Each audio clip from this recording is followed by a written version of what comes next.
Bakit nga po ba namin nalaman ang mga katotohanan ito na iisa lamang ang tunay na Diyos, ang Ama, wala siyang tatlong persona, hindi Diyos ang ating Panginoong Hesukristo? Sapagkat ang nagturo po sa amin tunay na sugo ng ating Panginoong Diyos. Bakit po mahalaga na matiyak natin na tunay na sugo ng Diyos ang nagturo at nangaral sa atin?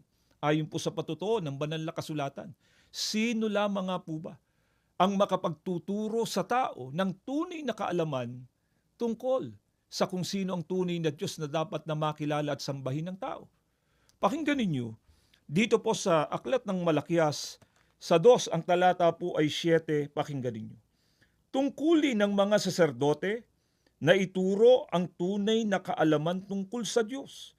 Sila ang dapat sangguniin ng mga tao tungkol sa aking kalooban, sapagkat sila ang mga sugo ng makapangyarihang si Yahweh. Ayon na rin po sa pagtuturo ng banal na kasulatan, sino lamang po ang makapagtuturo sa tao ng tunay na kaalaman tungkol sa kung sino ang tunay na Diyos na dapat na makilala at sambahin ng tao? Walang iba kundi ang mga tunay na sugo ng ating Panginoong Diyos.